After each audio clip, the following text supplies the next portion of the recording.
देखिए, आगे समझते हैं। तो सूर्य के बारे में पूरा परिचय हो गया, सूर्य की संरचना के बारे में। अब कुछ और जानकारियाँ। पहली जानकारी क्या है कि सूरज का घनत्व कितना है, डेंसिटी कितनी है।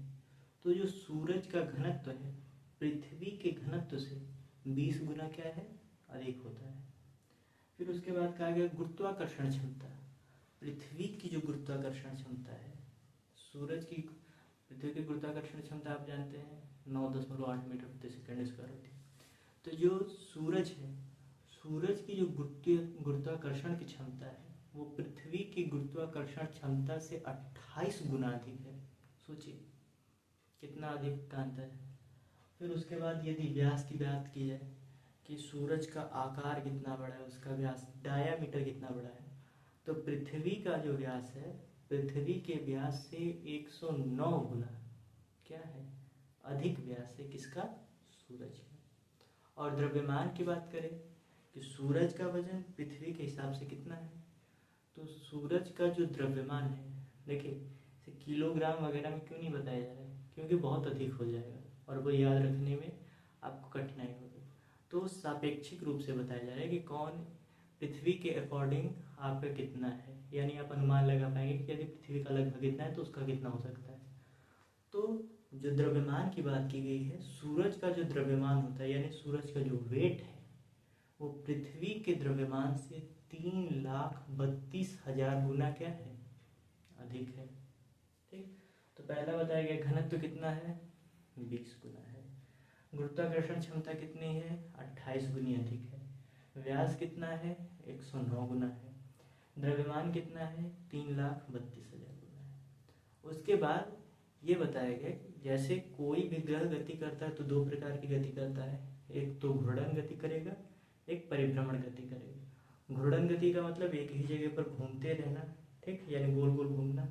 और परिभ्रमण का मतलब होता है किसी चीज़ के चारों ओर चक्कर लगाना। तो इस तरह घूमते हुए किसी चीज़ का चारों ओर चक्कर लगा रहा है, आकाशगंगा का चक्कर लगा रहा है। ठीक, तो सूरज की जो घूर्णन गति है, ठीक, उसकी डायरेक्शन है पश्चिम से पूरब की ओर, पूरब से पश्चिम की ओर। ठीक, पूरब से पश्चिम की ओर, जिसे हम इंग्लिश में कहेंगे क्लॉकवाइज। और जो पृथ्वी की गति है वो कैसी होती है, पृथ्वी की गति एंटी क्लॉकवाइज होती है। हमारी जो पृथ्वी है वो पश्चिम से पूरब की ओर घूमती है, और जो सूर्य है वो किस डायरेक्शन से घूमता है, पूरब से पश्चिम की ओर। अब कलर के बारे में बात करते हैं कि सूर्य किस रंग का दिखाई देता है। यदि आपसे प्रश्न पूछा जाए कि सूर्य किस रंग का दिखाई देता है, ठीक, तो देखिए कोई भी तारा होता है, तारा किस प्रकार का दिखेगा, तारे का रंग कैसा होगा, ये निर्भर करता है उसके तापमान के ऊपर। ठीक, यानी किसी तारे का तापमान जितना अधिक होगा उसका उसका जो कलर होगा टेम्परेचर के हिसाब से घटता बढ़ता रहेगा। तो यहाँ पर लिखा गया है यदि कोई ऐसा तारा है, नया नया तारा बनेगा, उसका टेम्परेचर अधिक होगा।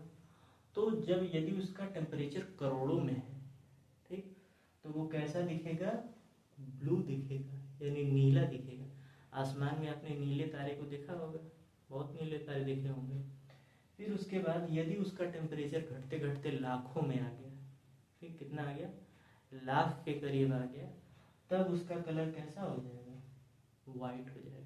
तब तारा कैसा दिखेगा आपको, सफ़ेद रंग का दिखेगा।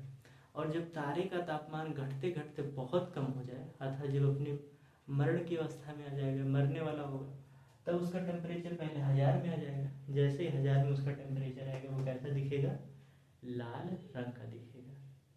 ठीक, तो यदि सूर्य का किसी तारे का तापमान लाखों करोड़ों में है तब वो क्या दिखेगा, ब्लू यानी नीले रंग का दिखेगा। सफ़ेद यानी लाखों में है तब वो क्या दिखेगा, सफ़ेद दिखेगा। यदि 1000 डिग्री सेल्सियस के आसपास है, 1000, 2000, 6000, 20000, 25000, 50000, तब वो उसका तापमान कैसा होगा, उसका कलर कैसा होगा, रेड होगा। तो हमारा जो सूर्य है, सूर्य के सतह का तापमान कितना है, 6000 डिग्री सेल्सियस। तो ये मत सोचिएगा कि रेड दिखेगा, नहीं, वो तो एकदम बाहरी भाग, सूर्य का जो सबसे बाहरी भाग ये देखेगा ना, इसका टेम्परेचर कितना है, 6000 डिग्री सेल्सियस। जब केंद्रीय भाग 15 मिलियन डिग्री सेल्सियस का है तो इसके जो अंदर का थोड़ा सा भाग होगा, एकदम सतह जब 6000 की है तो ये वाली जो भाग है यहाँ से यहाँ तक, वो कम से कम किस में जाएगी, लाखों में तो जाएगी। ठीक, तो लाखों में टेम्परेचर है तो कलर कैसा होगा, वाइट। तो हमारे सूर्य का वास्तविक रंग कैसा है, सफ़ेद है। तो हमारे सूर्य का कलर क्या है, सफ़ेद है। तो आज के लिए बस इतना ही। उम्मीद करते हैं कि आपको चीज़ें समझ में आई होंगी। जो चीज़ें ना समझ में आए उससे आप कमेंट कीजिए। अगले वीडियो में आपके प्रश्न के हिसाब से उत्तर देने का प्रयास किया जाएगा। आशा करते हैं कि आपको चीज़ें अच्छे से समझ में आई होंगी। धन्यवाद।